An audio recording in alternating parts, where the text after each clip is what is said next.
जय हिंद साथियों। आज हम जिस वैकेंसी के बारे में बात करने वाले हैं वो भारतीय थल सेना यानी कि इंडियन आर्मी की ओर से हवलदार और नायब सूबेदार के पदों पर नई भर्ती के लिए नोटिफिकेशन जारी कर दिया गया है।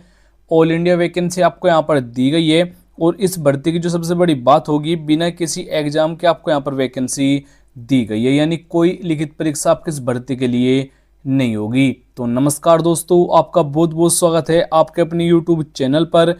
फ्रेंड्स, आज हम जिस वैकेंसी के बारे में बात करने वाले हैं वो इंडियन आर्मी की ओर से नई ओपन रैली भर्ती के लिए नोटिफिकेशन जारी कर दिया गया है। और वीडियो शुरू करने से पहले आपसे डेली लेटेस्ट जॉब की वीडियो समय समय से प्रोवाइड करा देते हैं, तो हो सके तो आप इस चैनल को सब्सक्राइब भी कर सकते हैं। चलो बात करते हैं यहाँ पर इस वैकेंसी के बारे में। तो आपको जो यहाँ पर वैकेंसी दी गई, टोटल आपको यहाँ पर 2 प्रकार की वैकेंसी मिल जाएगी।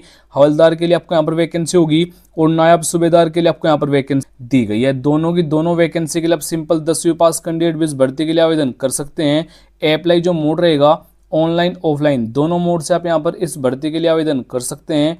हु कैन अप्लाई जो रहेगा, ऑल इंडिया वैकेंसी आपको दी गई है। मेल और फीमेल दोनों कैंडिडेट के लिए आपको यहाँ पर वैकेंसी मिल जाएगी। जॉब लोकेशन एग्जाम सेंटर जो आपका रहेगा ऑल ओवर इन इंडिया, यानी कि पूरे भारत में आपको कहीं भी ज्वाइनिंग दे दी जाएगी। अगर हम इस भर्ती के लिए पे स्केल की बात करें, यानी कि जो आपको यहाँ पर सैलरी दी जाएगी वो 25,500 लेकर 81,100 रुपये पर मंथ तक आपको यहाँ पर सैलरी मिल जाएगी, यानी काफ़ी अच्छे आपको यहाँ पर वेतन भी दिया जाएगा। एप्लीकेशन फीस की बात करें, सभी कैटेगरी के लिए बिल्कुल फ्री होगा, यानी कि UR general OBC SC ST female आप किसी भी कैटेगरी से बिलोंग करते हैं तो बिल्कुल फ्री में आपको यहाँ पर अपना आवेदन फिल कर लेना है। इस भर्ती के लिए आवेदन करना चाहते हैं तो इन डॉक्यूमेंट की जरूरत आपको यहाँ पर रहने वाली है। सबसे पहले 4 फोटो की जरूरत होगी। लेटेस्ट आपको यहाँ पर फोटो देना है। एजुकेशन क्वालिफिकेशन सभी जानकारी, कास्ट सर्टिफिकेट, डोमिसाइल सर्टिफिकेट, आधार कार्ड आपको यहाँ पर ID प्रूफ के तौर पर देना होगा। और अगर आप एज में छूट लेना चाहते हैं तो आपको यहाँ पर अपना कास्ट सर्टिफिकेट दे देना है, यानी कि OBC SC ST वालों को अपना सर्टिफिकेट देना है। अगर आप नहीं देंगे तो आपको UR और जनरल कैटेगरी में काउंट किया जाएगा। लिखित परीक्षा आपके यहाँ पर नहीं होगी, तो सिलेबस और एग्जाम पैटर्न की जरूरत आपको यहाँ पर नहीं रहेगी। अगर हम इस भर्ती के लिए सिलेक्शन प्रोसेस की बात करें, सबसे पहले यहाँ पर शॉर्ट लिस्टेड कैंडिडेट होंगे, यानी कि फॉर्म की छटनी की जाएगी, फिजिकल टेस्ट होगा, डॉक्यूमेंट वेरिफिकेशन होगा, फाइनल मेरिट आपके यहाँ पर बनाई जाएगी। बात करें जी इस भर्ती के लिए एजुकेशन क्वालिफिकेशन की, तो सिंपल 10वीं पास कैंडिडेट आवेदन कर सकते हैं। अगर आपने 10वीं 12वीं डिग्री डिप्लोमा किया हुआ है तब भी आप यहाँ पर आवेदन कर पाएंगे। तो आवेदन करने के लिए जो भर्ती की इंपोर्टेंट डेट रखी गई है वो आपका जो एज लिमिट रहने वाला है, UR और जनरल कैटेगरी के लिए 17.5 से 25, OBC के लिए 17.5 से 28, SC और ST कैटेगरी के लिए 17.5 से 30। जो एज काउंट होगी वो 15 दिसंबर तक काउंट किया जाएगा, यानी कि 15 दिसंबर को आपकी न तो 17.5 से कम हो न 25 से ज़्यादा हो। यानी कि आपको जो एज में छूट दी गई है, SC ST वालों को यहाँ पर 5 की छूट दी गई है, OBC वालों को यहाँ पर 3 ईयर की छूट भी आपको दे दी गई है। अगर हम इस भर्ती के लिए फिजिकल टेस्ट के बारे में बात करें, यानी कि आपको जो यहाँ पर हाइट रहेगी मेल और फीमेल दोनों कैंडिडेट की आपको यहाँ पर जानकारी दे दी गई है।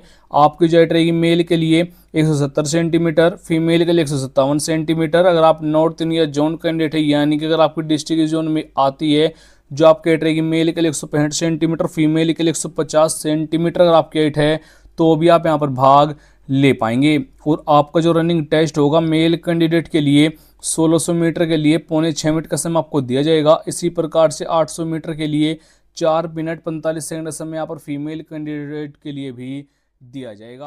अगर आप 15 नवंबर से लेकर 15 दिसंबर तक आपको इस भर्ती के लिए आवेदन कर लेना है, यानी कि लास्ट डेट यहाँ पर 15 दिसंबर रखी गई है। तो एप्लीकेशन फॉर्म को आपको हमारी वेबसाइट से डाउनलोड कर लेना है। इस वेबसाइट का लिंक आपको डिस्क्रिप्शन में मिल जाएगा। स्टेप बाय स्टेप गाइड किया है कैसे आपको यहाँ पर इस भर्ती के लिए आवेदन करना होगा।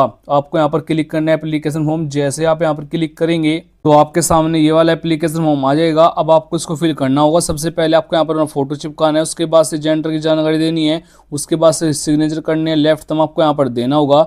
उसके बाद से यहाँ पर कैंडिडेट की जानकारी जैसे उसका नेम, आधार कार्ड नंबर, पापा का नाम, परमानेंट एड्रेस, कोरस्पोंडेंस एड्रेस, अगर आपके दोनों के दोनों ही एड्रेस सेम हैं तो आपको यहाँ पर मेंशन कर देना है। उसके बाद से आपको यहाँ पर जीमेल ID, एजुकेशन क्वालिफिकेशन की सभी जानकारी जैसे कि किस स्टेट से आपको यहाँ पर 10वीं आपने की हुई है उसकी जानकारी देनी है।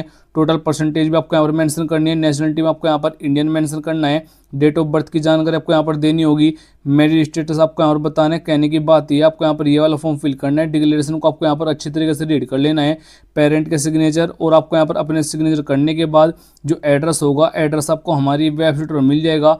इस वाले पोस्टल एड्रेस पर आपको यहाँ पर अपना फॉर्म सेंड कर देना है। फुल नोटिफिकेशन डाउनलोड करने के लिए आपको यहाँ पर क्लिक करना है। जैसे आप यहाँ पर क्लिक करेंगे तो आप यहाँ से फुल नोटिफिकेशन डाउनलोड कर पाएंगे। शॉर्ट नोटिफिकेशन के लिए आपको यहाँ पर क्लिक करना है। जैसे आप यहाँ पर क्लिक कर देते हैं तो आपके सामने इस भर्ती के लिए शॉर्ट नोटिफिकेशन आ जाएगा। आप यहाँ पर भी चेक कर पाएंगे। भारतीय थल सेना यानी कि इंडियन आर्मी की ओर से आपको यहाँ पर ये वैकेंसी दी गई है। हवलदार और नायब सूबेदारों के पदों पर आपको यहाँ पर वैकेंसी मिल जाएगी। आप यहाँ पर भी चेक कर सकते हैं। आपको यहाँ पर सिंपल 10वीं पास कैंडिडेट के लिए आपको यहाँ पर वैकेंसी दी गई है। संपूर्ण जानकारी आपको यहाँ पर चेक कर लेनी है।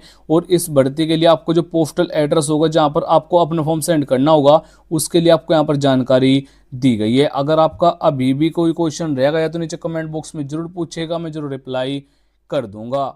जय हिंद, वंदे मातरम।